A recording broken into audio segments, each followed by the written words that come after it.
All of you, Ram Ram. Today I will teach you of accountancy subject chapter 3 tools for financial analysis comparative statement. ये chapter students CBSE board में 4 marks का आता है। इसमें दो topic होते हैं, कंपैरेटिव स्टेटमेंट और common size statement. Comparative statement में दो चीज़ें बनाने को आती हैं, balance sheet and profit and loss statement. इसी तरीके से कॉमन साइज स्टेटमेंट में भी दो चीज़ बनाने को आती हैं, balance sheet and profit and loss statement. तो यहाँ पर हम सबसे पहले कंपैरेटिव स्टेटमेंट की बैलेंस शीट बनाना सीखेंगे। तो यहाँ पे मैं आपको एक क्वेश्चन सॉल्व करके दिखा रहा हूँ, फिर उसके बाद कुछ क्वेश्चंस कंपैरेटिव स्टेटमेंट की बैलेंस शीट का दूंगा। उन्हें आप सॉल्व करके मेरे पास व्हाट्सअप करेंगे। उसके बाद फिर मैं कॉमन साइज सिखाऊंगा, after that balance sheet, profit and loss of common size. ठीक है, तो यहाँ पे हम फर्स्ट क्वेश्चन सीखेंगे।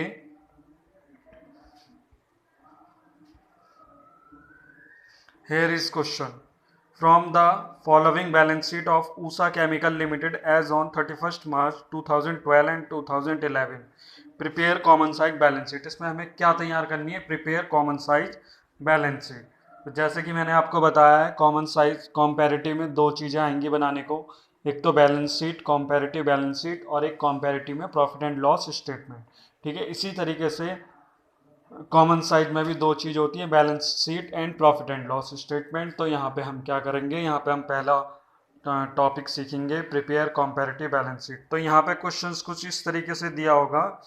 यहाँ पे हमें 5 कॉलम गिवन है। पहला पर्टिकुलर, नोट नंबर 31 मार्च 2012, 31 मार्च 2011। तो यहाँ अमाउंट आपको नीचे दी गई हैं। पर्टिकुलर्स में लाइबिलिटीज़ और एसेट्स दी हुई हैं। पर्टिकुलर्स में पहला इक्विटी एंड लाइबिलिटीज़ हैं, जिसमें हमारा मेन हेड है शेयर होल्डर फंड, जिसके अंदर शेयर कैपिटल और रिजर्व एंड सरप्लस दिया हुआ है, जिसकी अमाउंट 2000, शेयर कैपिटल की अमाउंट 2012 में 10 लाख है और 2011 में 5 लाख है। इसी तरीके से reserve and surplus, long term borrowing, trade payable, fix assets, inventory, cash and cash equivalents, ये जितने भी सब हेड हैं, सब हेड कौन कौन से हैं? Share capital, reserve and surplus, long term borrowing, trade payable, tangible assets, intangible assets, inventory, cash and cash equivalents. इनसे हम क्या करेंगे? अब आओ आगे इसमें सॉल्यूशन को करते हैं। किस तरीके से मैंने किया है आप उसे अच्छी तरीके से देखेंगे, फिर उसको क्वेश्चन को कॉपी में करके देखेंगे। After that I am giving you some questions, उसे आप सॉल्व करेंगे, फिर उसके बाद आप उस आंसर को मेरे पास चेक करने के लिए भेजेंगे। तो यहाँ से हम इसका सॉल्यूशन शुरू करते हैं। सबसे पहले हमें इस तरीके से solution 1, comparative balance sheet of Usha chemical limited as on 31 March 2012 2011, इस तरीके से हम ऊपर हेडिंग्स लिखेंगे। आफ्टर दैट क्वेश्चन को एज इट इज़ उतार देंगे, क्वेश्चन को एज इट इज़ उतार देंगे, बट सॉल्यूशन में हमें 2 कॉलम और इंक्रीज करने हैं। पहले तो क्वेश्चन एज इट इज़ उतार दिया गया है, फिर उसके बाद 2 कॉलम और ऐड करने हैं, जिसमें फर्स्ट कॉलम जो ऐड किया है वो है इंक्रीज और डिक्रीज। इसको हम एब्सोल्यूट चेंज भी बोलते हैं, इंक्रीज और डिक्रीज। ठीक है, अनदर कॉलम है परसेंटेज, अनदर कॉलम है परसेंटेज चेंज। क्या है? Percentage change. तो यहाँ पे 2 कॉलम ऐड किए गए हैं सॉल्यूशन में। पहले क्वेश्चन को एज इट इज लिख दिया गया। आफ्टर दैट यहाँ पे इंक्रीज और डिक्रीज को हम कैसे निकालेंगे? देखिए 2012 में कितनी अमाउंट दी गई है? 10 लाख। कितनी अमाउंट दी गई है? 10 लाख। और 2011 में कितनी अमाउंट दी गई है? 5 लाख। अगर मैं शेयर कैपिटल का 10 लाख में से 5 लाख माइनस करूं तो कितना आएगा? 5 लाख। कितना आएगा? 5 लाख। इसी तरीके से 2 लाख में से 3 लाख माइनस करूं तो कितना आएगा? 1 लाख। 1 लाख आएगा? No, minus 1 lakh. कितना आएगा?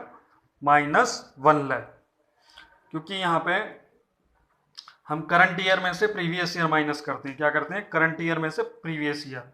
तो यहाँ पे हम जो आगे वाला साल है उसे करंट ईयर मान लेंगे और जो पीछे वाला साल है उसे प्रीवियस ईयर मान लेंगे। तो यहाँ पे 2012 से स्टार्ट है, तो यहाँ 2012 जो हमारा करंट ईयर है, जो आगे वाला साल है उसे करंट ईयर ले लेंगे और 2011 को प्रीवियस ईयर ले लेंगे।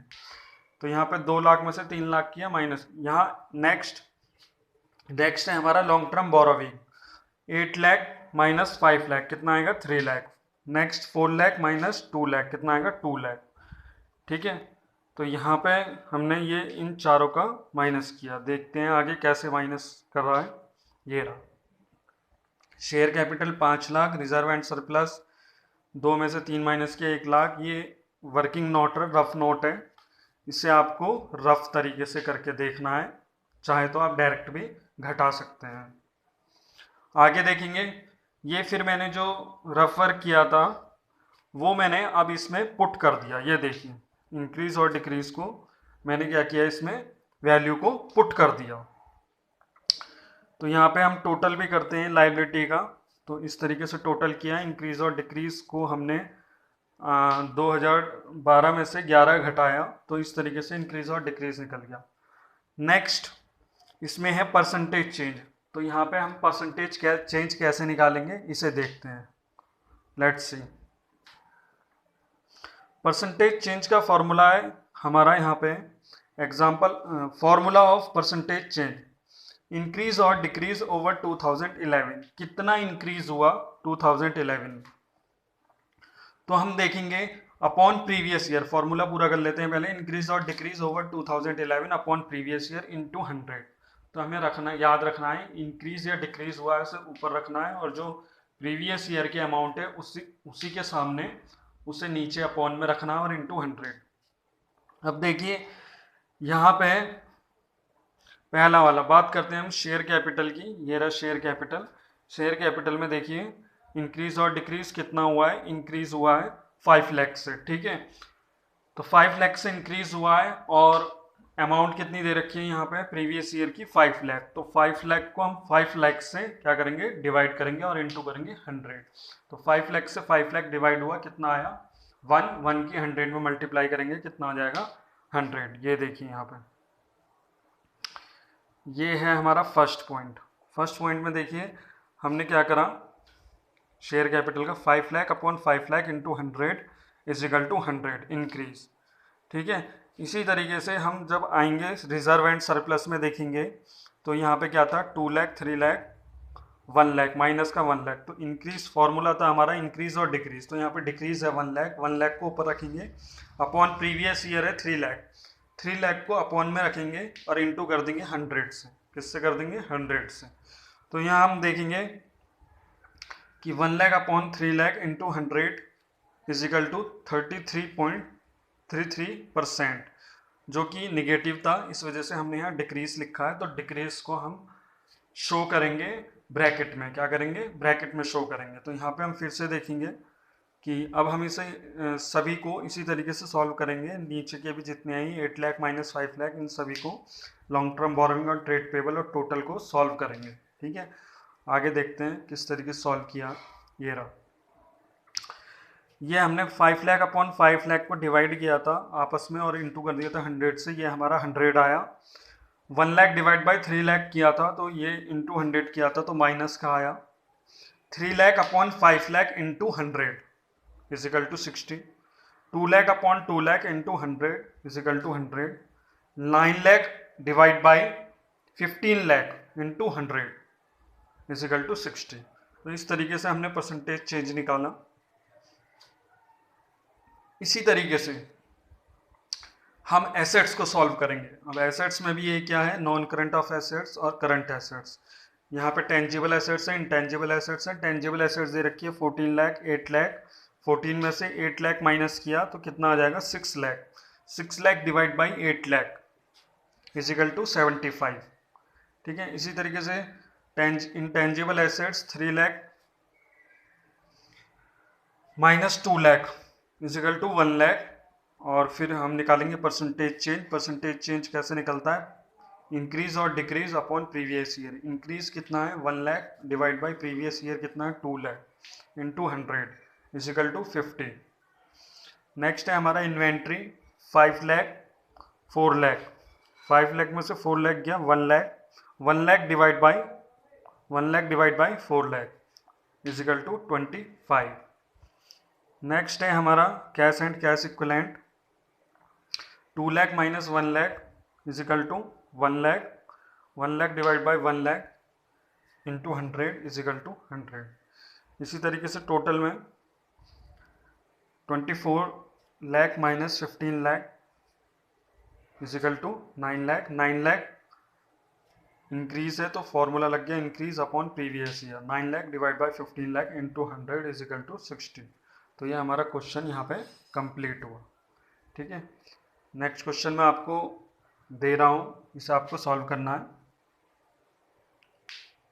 ये क्वेश्चन हमारा वो था जो मैंने अभी आपको कराया है।